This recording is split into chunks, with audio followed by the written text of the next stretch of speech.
পাশা নামক এই খেলাটি আপনারা নিশ্চয়ই খেলেছেন।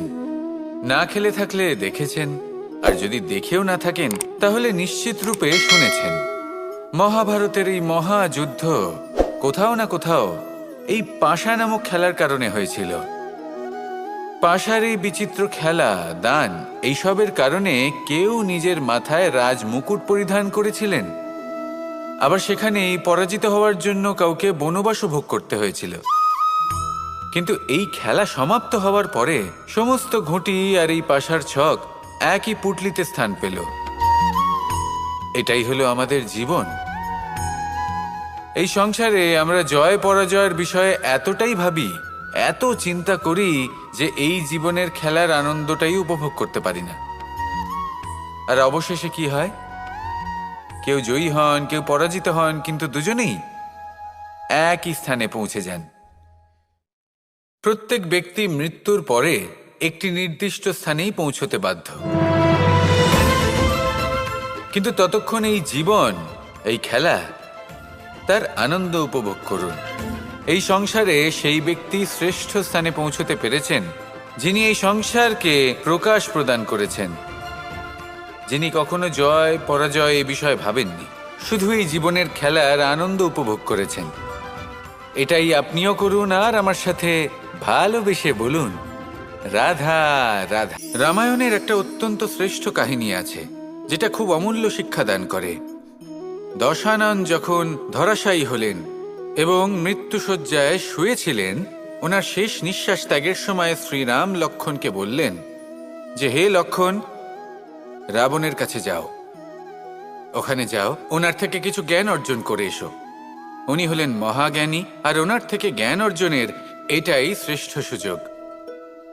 লক্ষ্মণ প্রথমে মানতে চাইলেন না, কিন্তু শ্রীরাম বোঝানোর পরে লক্ষ্মণ ওনার কাছে গেলেন, রাবণের মাথার কাছে গেলেন আর বললেন, দাদা বলেছেন আপনার থেকে জ্ঞান অর্জন করতে।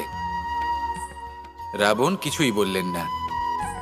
লক্ষ্মণ বললেন, আপনি তো দেখছি খুব অহংকারী, মৃত্যুশয্যায় শুয়ে আছেন, শেষ নিঃশ্বাস ত্যাগ করতে চলেছেন, আর তাও এত অহংকার। রাবণ বললেন, নিজের দাদা রামকে ডাকো। শ্রীরাম এলেন, রাবণের পায়ের কাছে এসে দাঁড়ালেন। উনি নিজের হাত জোড় করলেন আর বললেন, হে মহাপণ্ডিত রাবণ, আপনি হলেন মহাজ্ঞানী, দয়া করে আমাদের কিছু জ্ঞান প্রদান করুন। রাবণ বিনম্র চিত্তে ওনার কথা শুনলেন, খুব বিনম্র চিত্তে ক্ষমা প্রার্থনাও করলেন, আর এই সংসার একটি অত্যন্ত শ্রেষ্ঠ জ্ঞান লাভ করল। এর দ্বারা আমরা ঠিক কি শিক্ষা লাভ করি? রাম এবং লক্ষ্মণ দুজনেই ছিলেন তেজস্বী, দুজনেই ছিলেন শ্রেষ্ঠ, ছিলেন বীর, ছিলেন বলবান। কিন্তু শ্রীরামকে মর্যাদা পুরুষোত্তম বলা হয়ে থাকে, কারণ উনি বীর ছিলেন, সাহসী ছিলেন, তার সাথে একটি অত্যন্ত গুরুত্বপূর্ণ গুণ ছিল। সেই গুণ হলো বিনম্রতা। এটা খুবই শ্রেষ্ঠ একটা গুণ। যদি কেউ আপনাকে কটু কথা শোনায়, তাহলে উত্তরটা আপনি বিনম্রভাবেও দিতে পারেন। এই বিনম্রতা এমন এক আবেগ যেটা দেখে মনে হবে কোমল, কিন্তু এটা ততটাই প্রবল অস্ত্র। এমন একটা অস্ত্র যা সকলকে নিরস্ত্র করে দিতে পারে। যদি আপনি সাহসী হন এবং বিনম্র হন, তাহলে আপনি বিজয়ী হবেন। যদি আপনি জ্ঞানী হন এবং বিনম্র হন, তাহলে আপনি অবশ্যই মহাজ্ঞানী হয়ে উঠবেন। তাই নিজের মনে বিনম্রতা ধরে রাখুন আর ভালোবেসে বলুন, রাধা রাধা। পরিবর্তন, এটা হলো সৃষ্টির অমূল্য নিয়ম। এই সংসারে সবকিছু সময়ান্তরে পরিবর্তিত হয়, এই সময়ও পরিবর্তিত হয়। পরিবর্তন চিরকাল হয়ে এসেছে আর চিরকাল হতে থাকবে। কিন্তু এবার আমরা সেই পরিবর্তন কিভাবে লাভ করব যেটা আমাদের প্রয়োজন, যেটা আমরা চাই? আমরা জীবনে বিকাশ চাই। এই বিকাশ কিভাবে লাভ করতে পারি? এই প্রকৃতি কিন্তু আমাদের অত্যন্ত উত্তম উদাহরণ দিয়ে বুঝিয়েছে। একটি বিন্দুর উদাহরণ দিয়েছে যা ভবিষ্যতে একটা বিশাল নদীর আকার ধারণ করে। এটা কিভাবে হয়? মেঘ থেকে একটি বিন্দু ঝরে পড়ে সেই পর্বতের ওপর যেখানে হিম আছে। সেই হিমের সংস্পর্শে আসা মাত্র সেই বিন্দুর সাথে আরো বেশ কিছু বিন্দু যুক্ত হয়, তারপর তারা অগ্রসর হয়, আরো কিছু বিন্দু যুক্ত হয়, আস্তে আস্তে একটা ক্ষীণ ধারার রূপ ধারণ করে এবং সেটাই ভবিষ্যতে আরো এগোতে থাকে। অনেকটা যাওয়ার পর যখন অনেক সংখ্যক বিন্দু একসাথে যুক্ত হয়, তখন সেটা বিশাল নদীর আকার ধারণ করে। এবার আমরা মানুষ বলে আমাদের সাথে এই নিয়মের অন্যথা হয় তা নয়। আমরাও এই প্রকৃতির অংশ, আমাদের ক্ষেত্রেও একই নিয়ম প্রযোজ্য। যখন পরিশ্রম করে অনেক সংখ্যক বিন্দু আমরা একত্রিত করব, তখনই পরিবর্তনের নদী প্রবাহিত হবে। প্রয়োজন হলো নিরন্তর পরিশ্রম করা এবং ধৈর্য ধরা। এটা করতে থাকুন, জীবনে সব কিছু লাভ করতে পারবেন, কারণ প্রকৃতি আমাদের এটাই শিখিয়েছে। আর আমরা এই ব্রহ্মরই একটি অংশ, যার দ্বারা এই ব্রহ্মাণ্ড নির্মিত। আসুন আমার সাথে ভালোবেসে বলুন, রাধা রাধা। একটি সোনার মুদ্রা নিন, সেটা জলে ফেলে দিন, তারপর তুলে নিন, সেটা মাটিতে ফেলে দিন, আবার তুলে নিন, কাদায় ফেলে দিন, আবার তুলে নিয়ে হাতুড়ি দিয়ে তার উপর প্রহার করুন। তারপরেও সেই সোনার মুদ্রার মূল্য সেটাই থাকে যা আগে ছিল, তাই না? এটা হলো উদাহরণ সংসারের সেই প্রত্যেকটা জীবের জন্য, প্রত্যেকটা মানুষের জন্য। কখনো কখনো জীবনে সাফল্যের বদলে আমরা বিফলতা পাই। যতটা আশা করেছিলাম ততটা শ্রেষ্ঠ কর্ম করতে পারি না। কখনো বা আমরা ভুল করে ফেলি, কখনো আমরা অনুচিত কর্ম করে ফেলি, কখনো সংসার আমাদের বুঝতে পারে না। তার পরিণামস্বরূপ এই সংসার আমাদের নিন্দা করে, আমাদের উপেক্ষা করে, আমাদের বিষয়ে কটু কথা বলে, কখনো সামনাসামনি বা কখনো পেছনে। সংসার এমন একটা আচরণ করে যেন আমাদের সাথে কথা বলাটাই একটা বিশাল অপরাধ। এবার সেক্ষেত্রে কি করা উচিত? মনকে শান্ত করা উচিত। বেশিরভাগ ক্ষেত্রেই এমন সময় মানুষ এটা ভেবে বসে যে তার জীবনের কোনো মূল্যই নেই। তার মনে হয় যে সে এই সংসারে শুধু একটা বোঝার সমান। সে নিজেকে ঘৃণা করতে থাকে, ওর মনে হয় যে তার জীবন শূন্য। কিন্তু তা নয়।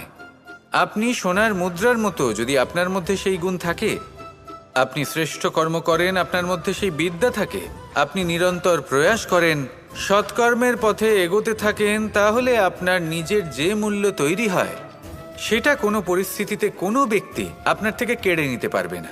শুধু নিজে ভেঙে পড়বেন না, এটা ভাবুন যে সম্মান আপনি হারিয়েছেন সেটা আপনি কিভাবে ফিরে পেতে পারেন, তার জন্য কি করতে হবে। যে ধন আপনি হারিয়েছেন সেটা পেতে হবে কিভাবে, তার জন্য কি কি করতে হবে। শান্ত মনে সবটা ভেবে দেখুন, সিদ্ধান্ত নিন এবং অগ্রসর হন। আপনি এই সংসারের কাছে তেমনই হয়ে উঠবেন যেমন আপনার কর্ম হবে। যদি তা শ্রেষ্ঠ হয়, সবাই তাই ভাববে। আসুন আমার সাথে ভালোবেসে বলুন, রাধা। কখনো এই প্রকৃতির দিকে তাকিয়ে থাকবেন। এই প্রকৃতি অনেক ধরনের শিক্ষা দেয়। কোনো একটা গাছকে দেখুন, কিভাবে সে মাটি থেকে জল শুষে নেয়। সে ঝড় হোক বা হোক কড়া রোদ, সব সহ্য করে এবং অবশেষে সে ফল ধারণ করে। আর সেই ফল উৎপন্ন করার পরে সে ফল কিন্তু সে নিজে গ্রহণ করে না, এই সংসারকে প্রদান করে, যাতে পশু পাখি মানুষ তারা এই ফল গ্রহণ করে শক্তিশালী হয়ে উঠতে পারে, সুস্থ থাকতে পারে। সেভাবেই নদী, সরোবর এরা নিজেরাও কিন্তু নিজেদের জল গ্রহণ করে না, মাটিকে প্রদান করে, পশু পাখিকে প্রদান করে। সূর্য নিজেও নিজের জন্য প্রজ্বলিত হয় না, সে প্রকাশ ছড়িয়ে দিতে চায় আমাদের সবার কাছে, সে আলো পৌঁছে দিতে চায়। এই প্রত্যেকের কর্মে পরমার্থ নিহিত আছে, আর সেই জন্যই এদের সকলকে পুজো করা হয়। তাই মনে রাখবেন, আপনার কাছে জীবন যাপনের অতিরিক্ত যা কিছুই আছে তা পরমার্থের জন্য। তাহলে তার সদ্ব্যবহার করুন আর আমার সাথে ভালোবেসে বলুন, রাধা রাধা।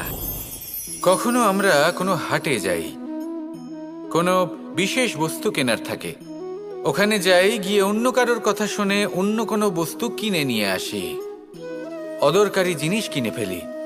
তারপর ভাবি যে আমরা এরকম কেন করলাম, এটা আমরা ভুল করলাম, আমার এটা করা উচিত হয়নি, আদি ইত্যাদি। মানুষ যখন জীবনে এমনই সিদ্ধান্ত নিয়ে বসে, এমন নির্বাচন করে, তখন সেই সিদ্ধান্ত নিশ্চিত রূপে তার ভবিষ্যতের জন্য অত্যন্ত গুরুত্বপূর্ণ হয়। কিন্তু যদি আপনি কোনো অনুচিত চয়ন করে ফেলেন, তাহলে মন খারাপ করবেন না, সেই গ্লানিবোধ নিয়ে কষ্ট পাবেন না, সামনে অগ্রসর হতে থাকুন। কারণ এই অনুচিত নির্বাচন আপনাকে উচিতভাবে জীবনযাপনের পথ দেখাতে পারে। এবার যদি আমি আপনাকে বলি যে আপনি আগুনে হাত দিন, সেটা কি আপনি করবেন? করবেন না। কেন? কারণ জীবনে কোনো না কোনো দিন আপনি একটা ভুল নির্বাচন করে আগুনে হাত দিয়েছিলেন। তারপরে আপনি শিক্ষা পেয়েছিলেন যে আমি জীবনে আর কোনোদিন আগুনে আর কিছুতেই হাত দেব না। এই জীবনও ঠিক সেরকমই।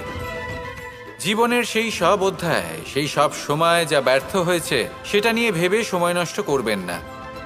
সেটা থেকে যে শিক্ষা পেয়েছেন সেটা মনে রাখুন, আর যে অধ্যায় বাকি রয়েছে, যে সময় বাকি রয়েছে, তাতে কিভাবে সফল হওয়া সম্ভব সেই বিষয়ে ভাবুন।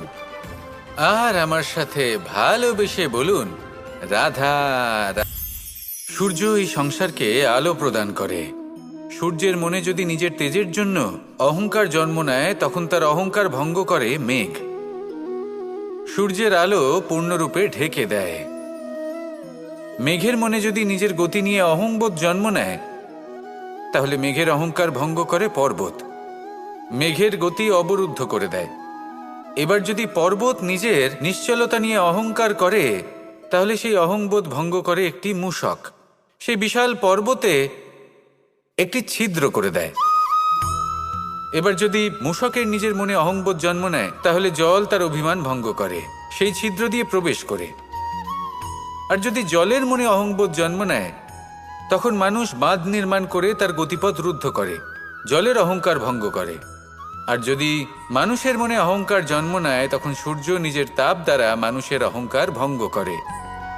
এই সংসারে অহংকার প্রদর্শন করার কোনো প্রয়োজন নেই। আমাদের সবার মধ্যেই কিছু বিশেষ গুণ আছে, আর সবার মধ্যে কোনো না কোনো দোষও আছে। এই প্রকৃতি আমাদের কি শিক্ষা দেয়? কেউ একে অপরের সাথে লড়াই করে না, একে অপরের জন্য বাধা সৃষ্টি করে না, শুধু নিজের কর্ম করে। সূর্য নিজের প্রকাশ দ্বারা বনস্পতি এবং গাছপালাকে জন্ম দেয়। মেঘ বর্ষা সৃষ্টি করে লুপ্ত হয়ে যায়, আবার নির্মিত হয়। পর্বতের সেই নিশ্চলতা সেই বর্ষাকে একটা দিশা প্রদান করে, আর তারপরে তা ধারা হয়ে প্রবাহিত হয়ে যায়। এইসব কি? এইসব একটা সম্পর্ক, একটা চক্রের মতো। সবাই একসাথে নিজের কর্ম করে, তাই এই চক্র আবর্তিত হয়। এটা আমাদেরও করতে হবে, একসাথে মিলে কাজ করতে হবে। কারোর জন্য বাধা হয়ে উঠলে হবে না, কাউকে ছোট মনে করলে হবে না। এটাই করতে থাকুন, সবাই মিলেমিশে কর্ম করুন। প্রকৃতি আমাদের এই শিক্ষাই দেয়। আসুন আমার সাথে ভালোবেসে বলুন, রাধা রাধা। এই সংসারে একটা শব্দ আছে যার বিষয়ে মানুষ অত্যাধিক চিন্তা ভাবনা করে, আর সেই শব্দ হলো অস্তিত্ব, পরিচয়। প্রত্যেক ব্যক্তি এই সংসারে নিজের অস্তিত্ব গড়তে চায়। আর ছোট থেকে এটাই হয়।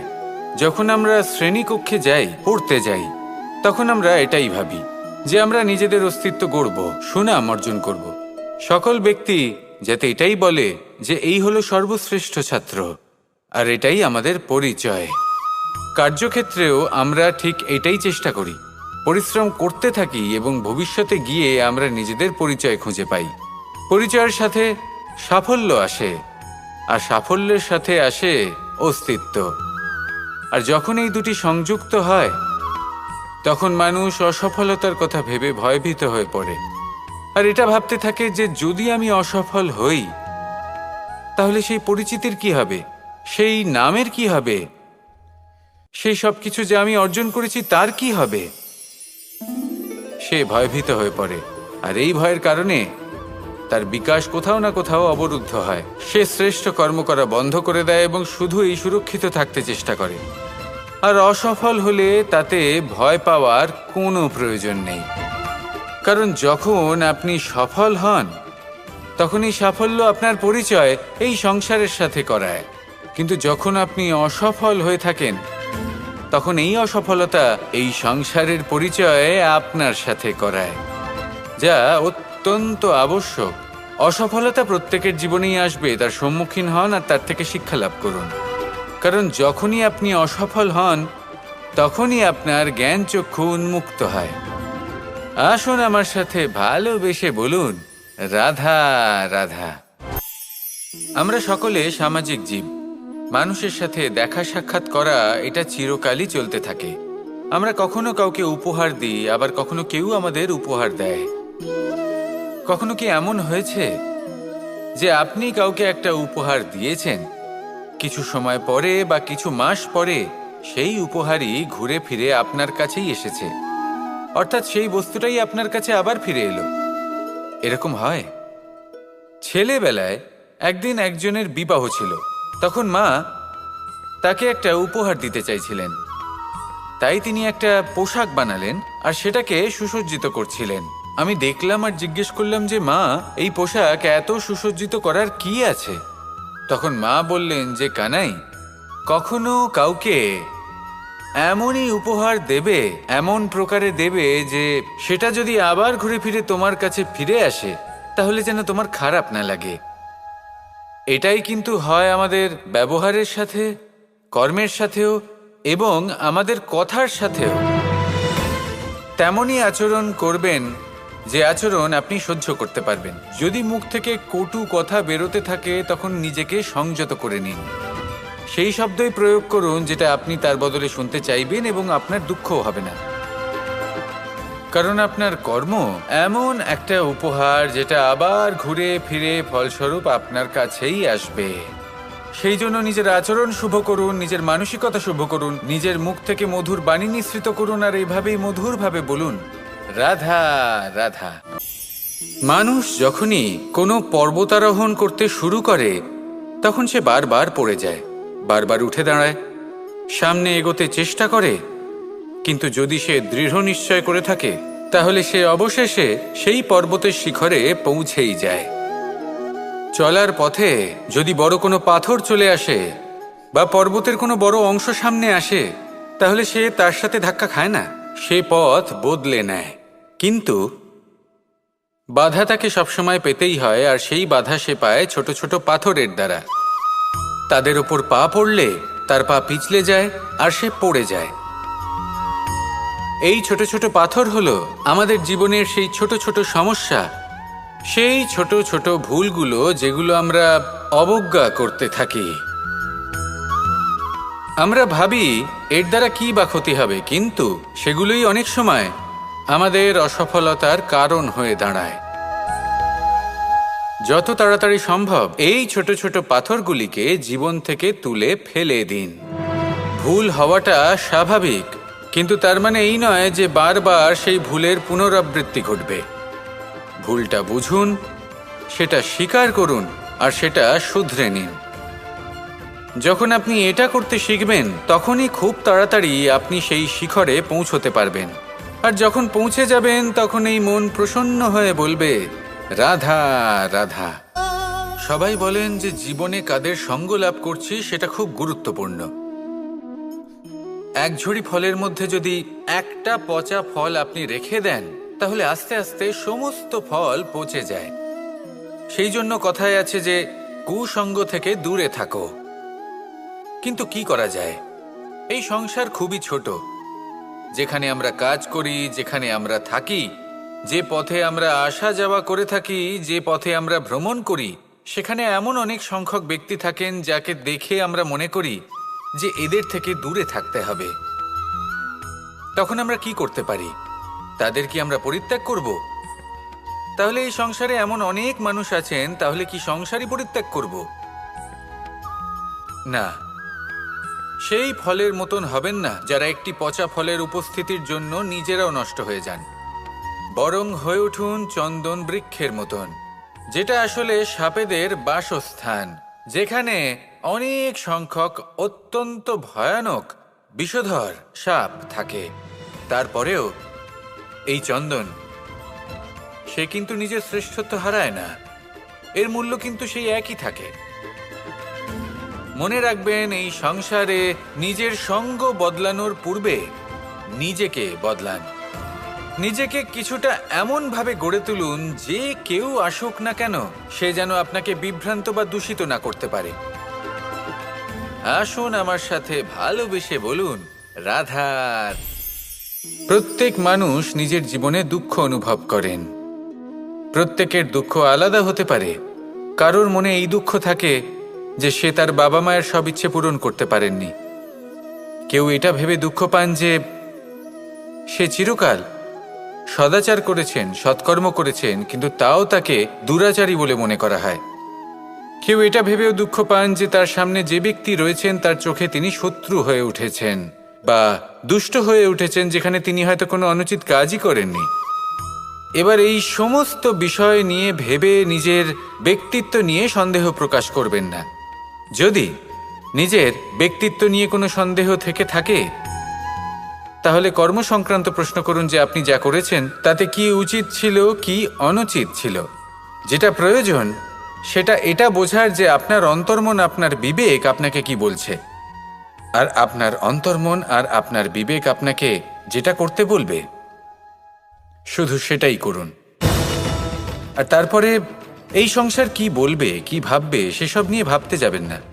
কারণ এই সংসার তো ঈশ্বরকেও প্রশ্ন করে থাকে, ঈশ্বরকেও দোষী মনে করে।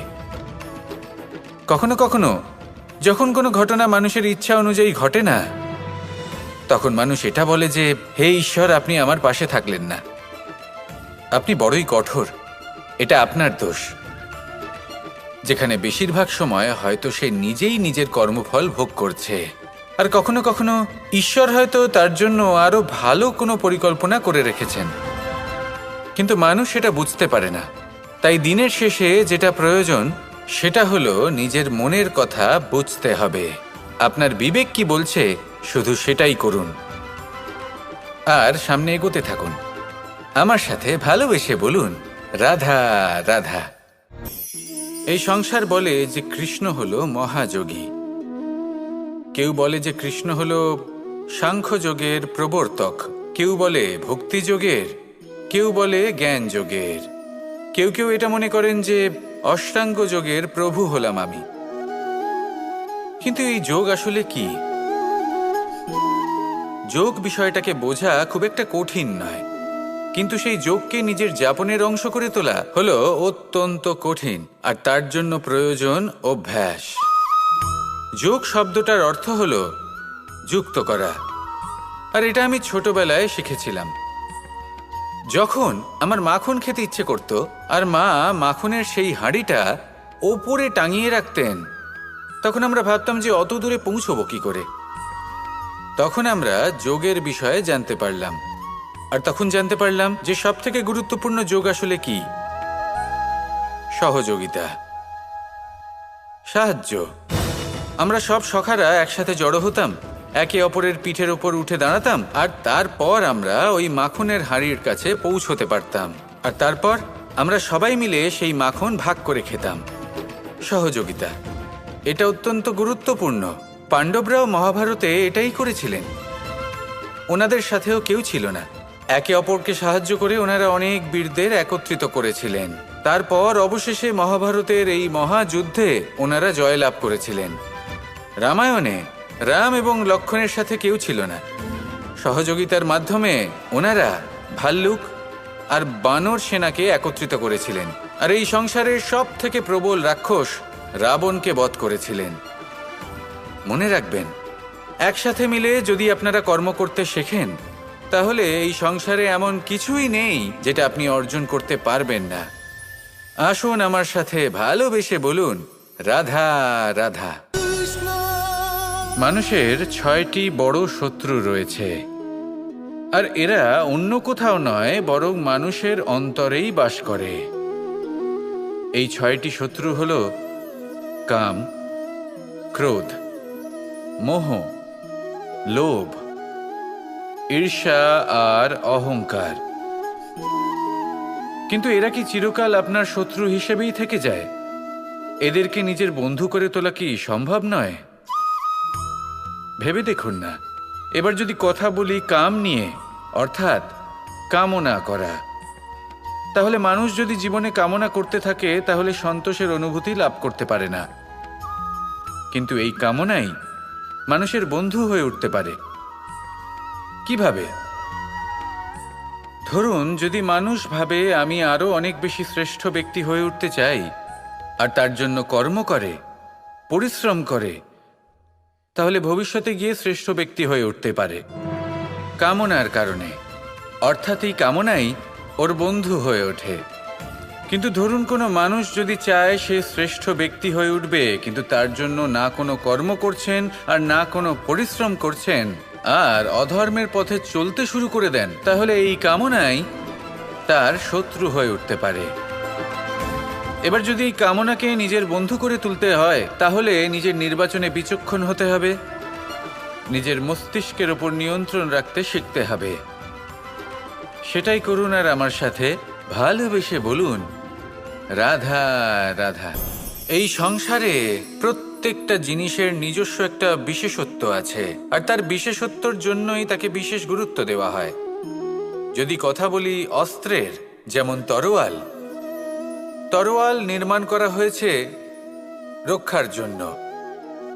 কত তাড়াতাড়ি সে সামনে উপস্থিত শত্রুকে নিধন করতে পারে। এবার এই তরোয়ালের কোন গুণটা দেখা প্রয়োজন? সেটার ধার। সেই বস্তুটি নয় যার মধ্যে এই তরোয়াল রাখা হয়। সেইভাবেই যদি আমি কথা বলি বাণের, তাহলে এটা প্রয়োজনীয় নয় যে সেই বাণ কতটা তীক্ষ্ণ, কতটা বলশালী। এটা দেখা প্রয়োজন যে তার আকারটা কেমন। সে কি বাতাস ভেদ করে নিজের লক্ষ্যে পৌঁছতে পারবে? সেটা বেশি গুরুত্বপূর্ণ, সেই জায়গাটা নয় যেখানে সেই বাণ রাখা হয়। ঠিক সেইভাবে যদি আপনি কোনো মানুষেরই মূল্য বুঝতে চান, তাকে পরখ করে দেখতে চান, তাহলে তার জাতি, তার ধর্ম, তার রূপ, তার আকার, সেগুলো দেখে তাকে পরখ করতে চেষ্টা করবেন না। তাকে পরখ এই সব কিছুর ভিত্তিতে করবেন না। তার স্বভাবটা দেখুন, তার গুণ দেখুন, তার প্রতিভা দেখুন, তার কর্ম দেখুন, কারণ এটাই সেই ব্যক্তির আসল পরিচয়, এটাই হলো তার অস্তিত্ব। যখনই আপনি কোনো নর্তককে শ্রেষ্ঠ নৃত্য প্রদর্শন করতে দেখেন, তখন আপনি কিন্তু এটা ভাবেন না যে সে কোথা থেকে এসেছে, সে কি খায়, ওর বন্ধু বান্ধব কারা। আপনি তার নৃত্য দেখেন, ওর শিল্প দেখেন, সেটারই প্রশংসা করেন, সেটাকেই সম্মান করেন। সেইভাবে এই সংসারে সকলকে সম্মান করুন, আর এই সম্মানের আধার হওয়া উচিত তার গুণ, তার স্বভাব, তার কর্ম, তার রূপ আর তার বেশভূষা নয়। আসুন আমার সাথে ভালোবেসে বলুন, রাধা রাধা। মানুষ জীবনে অনেক ধরনের সুখ লাভ করে, অর্থ সুখ, পরিবারের সুখ, বৈভবের সুখ। কিন্তু এমন একটা সুখ আছে যা বেশিরভাগ মানুষকে প্রভাবিত করে, কিন্তু সেই সুখ তাদের কোনো প্রয়োজনই নেই। সেটা হলো পরনিন্দা সুখ। অর্থাৎ এমন কোনো ব্যক্তিকে নিয়ে নিন্দা করা, তার প্রতি অনুচিত শব্দ প্রয়োগ করা, কারণ সেই ব্যক্তিকে আপনি পছন্দ করেন না। আর এমন অনেক মানুষ আছেন যারা এই কাজ করে খুব আনন্দ লাভ করেন, যেটা করা উচিত নয়, কারণ এতে আপনার সময়, আপনার ঊর্জা, আপনার নিজের অন্তরের ইতিবাচক শক্তি আপনি নষ্ট করে ফেলছেন। আর এই সব কিছুই আপনার প্রয়োজন আছে। যাদেরকে আপনার পছন্দ নয় সেই ব্যক্তির বিষয়ে কথাই বলবেন না। সেই সব ব্যক্তির দিকে মনোনিবেশ করুন যাদের আপনি ভালোবাসেন। সেই সব কাজে মন দিন যেগুলো আপনার ভালো লাগে। সেই বস্তুর দিকে নজর দিন যেগুলো আপনার প্রিয়, নিজের লক্ষ্যের দিকে, এই সব কিছুর দিকে নয়। এমনটা করলে আপনার জীবনে আপনি সেই সব বস্তুর দিকে নজর দিতে পারবেন যারা প্রকৃত অর্থে আপনার জীবন আরো শ্রেষ্ঠ করে তোলে। এমনটাই করুন, জীবন আরো অনেক বেশি সুন্দর হয়ে উঠবে। আর তখন এই মন প্রসন্ন হয়ে বলবে, রাধা রাধা। এই সংসারে একটা শব্দ আছে যার বিষয়ে মানুষ অত্যাধিক চিন্তা ভাবনা করে, আর সেই শব্দ হলো অস্তিত্ব, পরিচয়। প্রত্যেক ব্যক্তি এই সংসারে নিজের অস্তিত্ব করতে চায়, আর ছোট থেকে এটাই হয়। যখন আমরা শ্রেণীকক্ষে যাই, পড়তে যাই, তখন আমরা এটাই ভাবি যে আমরা নিজেদের অস্তিত্ব গড়ব, সুনাম অর্জন করব। সকল ব্যক্তি যাতে এটাই বলে যে এই হলো সর্বশ্রেষ্ঠ ছাত্র, আর এটাই আমাদের পরিচয়। কার্যক্ষেত্রেও আমরা ঠিক এটাই চেষ্টা করি, পরিশ্রম করতে থাকি এবং ভবিষ্যতে গিয়ে আমরা নিজেদের পরিচয় খুঁজে পাই। পরিচয়ের সাথে সাফল্য আসে, আর সাফল্যের সাথে আসে অস্তিত্ব।